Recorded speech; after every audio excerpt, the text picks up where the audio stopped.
तो नमस्कार दोस्तों, मैं रवि शर्मा स्वागत करता हूं आप सभी लोगों का आज की इस वीडियो में। आज की वीडियो में हम लोग शुरू करने वाले हैं बीएससी एग्रीकल्चर का जो सेकेंड सेमेस्टर में सब्जेक्ट होता है प्रिंसिपल्स ऑफ सीड टेक्नोलॉजी। तो उसके कुछ महत्वपूर्ण ऑब्जेक्टिव क्वेश्चंस लेकर आए हैं। तो अगर चैनल पर नए हो तो सब्सक्राइब कर लेना और साथ में बेल आइकन को भी दबाना। वीडियो अच्छा लगे तो लाइक भी करना।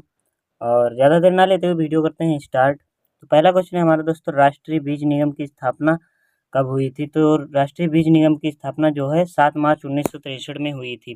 तो अगला प्रश्न है हमारे दोस्तों कि छोटे दानों वाली जातियों के बीज ढेर का भार होता है। छोटे दानों वाली जो जातियां होती हैं उनके बीज ढेर होते हैं, उनका जो भार होता है कितना होता है? तो उसका बीज ढेर का भार होता है वो होता है 10,000 kg। 10,000 kg जो होता है बीज ढेर का बीज ढेर का भार होता है। अगले प्रश्न पर चलते हैं। अगला प्रश्न है हमारा दोस्तों, SBRC का पूरा नाम क्या है? तो SBRC का पूरा नाम है कि state variety release committee. State variety release committee जो है SBRC का पूरा नाम है। अगले प्रश्न पर चलते हैं। अगला प्रश्न है हमारा दोस्तों कि बड़े आकार के बीजों की जातियों के लिए बीज ढेर का भार होता है। तो बड़े आकार के जो बीज की जातियां होती हैं तो उनके बीज ढेर का जो भार होता है कितना होता है? तो उसका बीज का जो भार होता है 20,000 kg होता है। अगला प्रश्न है हमारा दोस्तों, बीज नीति बनाई गई। बीज नीति कब बनाई गई है? तो 1988 ईस्वी में बीज नीति बनाई गई है। अगला क्वेश्चन है हमारा दोस्तों कि बीज प्रौद्योगिकी के जनक कौन है? तो बीज प्रौद्योगिकी के जनक कौन है? फ्रेडरिक नोबे। फ्रेडरिक नोबे जो है वो बीज प्रौद्योगिकी के जनक हैं। बीज प्रौद्योगिकी मतलब सीड टेक्नोलॉजी के जनक हैं। अगला प्रश्न है हमारा दोस्तों, अगला प्रश्न है कि आइसोलेशन डिस्टेंस घटाने पर आनुवंशिकता कैसी होती है? मतलब बढ़ती है या घटती है? तो इसमें क्या है? सही आंसर जो है हमारा बढ़ती है। तो आइसोलेशन डिस्टेंसिंग घटाने पर हमारी आनुवंशिकता जो है बढ़ती है। अगला प्रश्न है हमारा दोस्तों कि तराई विकास निगम की शुरुआत हुई थी। कब हुई थी तराई निगम की शुरुआत? तो 27 फरवरी 1969 में तराई निगम की जो है शुरुआत हुई थी। तराई विकास निगम की शुरुआत हुई थी। अगला प्रश्न है हमारा दोस्तों कि पहली संकर मक्का की किस्म विकसित हुई। तो कब विकसित हुई थी? 1961 में विकसित हुई थी। कौन सी हुई थी? गंगा नाम की जो फसल होती है वो विकसित हुई थी। पहली संकर मक्का की जो किस्म है गंगा नाम की किस्म है और 1961 में विकसित हुई थी। अगला प्रश्न है हमारा दोस्तों, भारत के लिए बीज प्रमाणन मानक किसके द्वारा निर्धारित किया जाता है? तो किसके द्वारा निर्धारित किया जाता है? केंद्रीय बीज प्रमाणन बोर्ड के द्वारा जो है केंद्रीय बीज प्रमाणन बोर्ड के द्वारा जो है भारत के लिए बीज प्रमाणन मानक किसके द्वारा निर्धारित होता है? तो केंद्रीय बीज प्रमाणन के द्वारा निर्धारित होता है। अगले प्रश्न पर चलते हैं। अगला प्रश्न है हमारा दोस्तों कि बीज के प्रमाण पत्र की वैधता अवधि है। तो कितनी वैधता अवधि है? तो 9 जो है बीज के प्रमाण पत्र की वैधता अवधि है।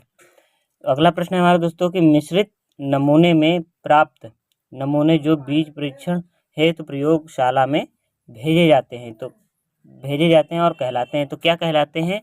जो बीज परीक्षण हेतु प्रयोगशाला में भेजे जाते हैं तो क्या है?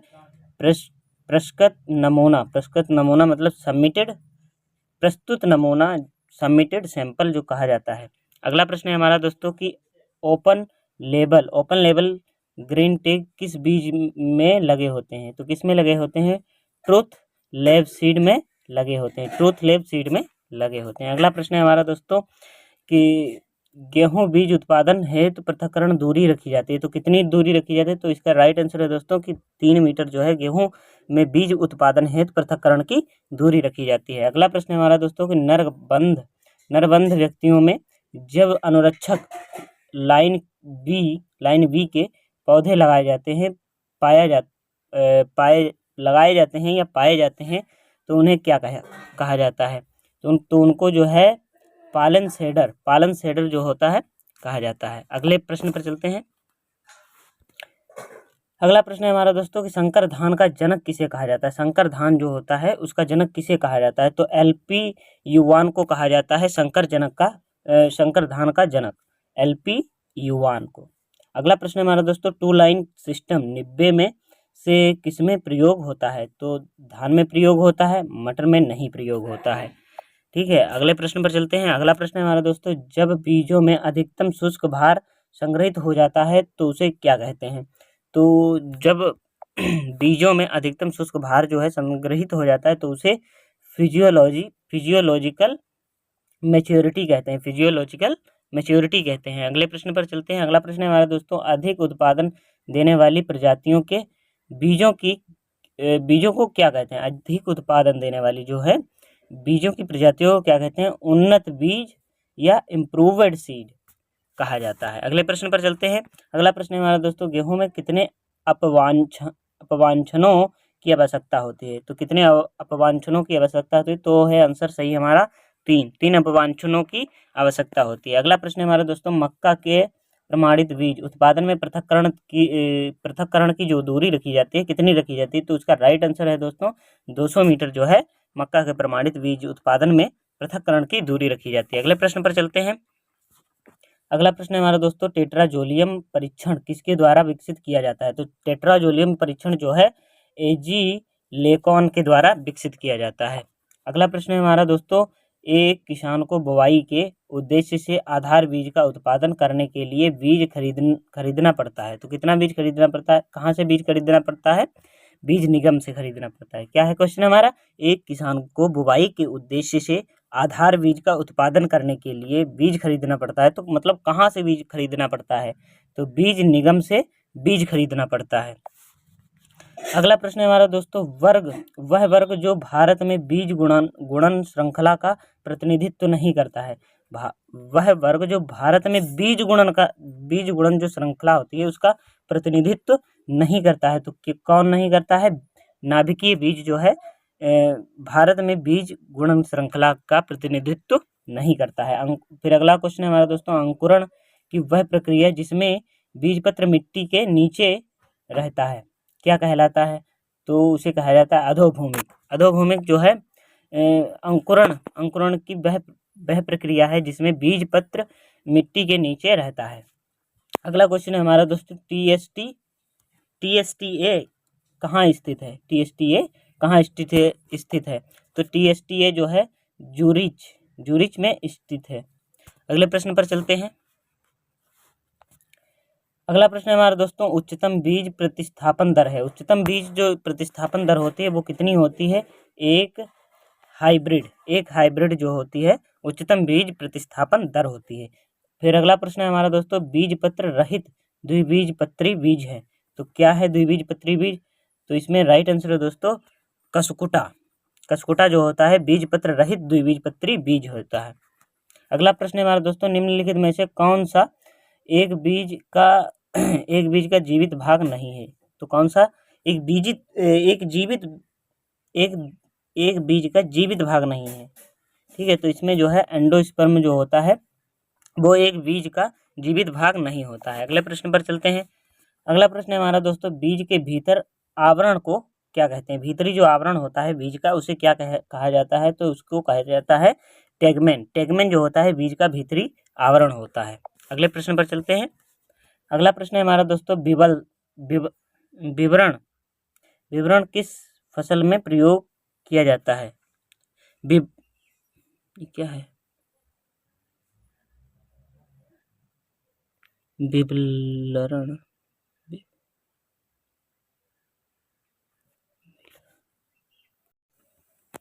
अगला क्वेश्चन है हमारा दोस्तों कि विवरण किस फसल में प्रयोग किया जाता है? तो मक्का में जो है विवरण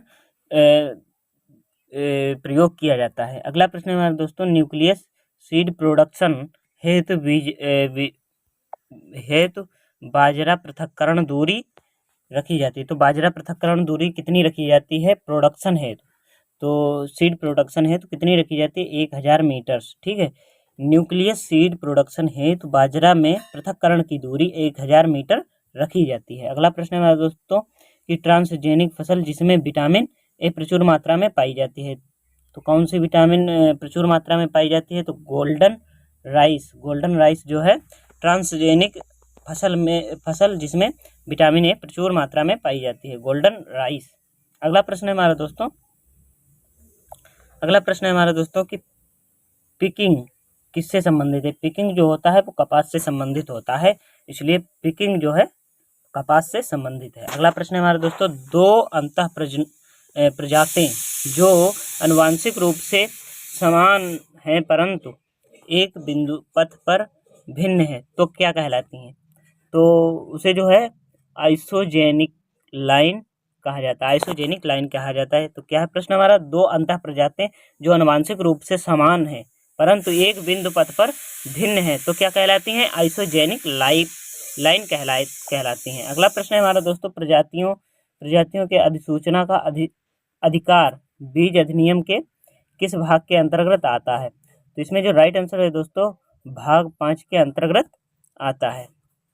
अगला प्रश्न है हमारा दोस्तों कि टमाटर में 1 हेक्टेयर पौधे की रोपरी हेतु नर्सरी तैयार करने के लिए कितना बीज बोते हैं। तो इसमें जो है 500 ग्राम जो है बीज नर्सरी तैयार करने के लिए बोते हैं। टमाटर में प्रति हेक्टेयर में जो है नर्सरी तैयार करने हैं 500 ग्राम बीज बोते हैं। अगला प्रश्न है हमारा दोस्तों, किसके द्वारा आइसोजेनिक लाइंस को उत्पन्न किया जाता है।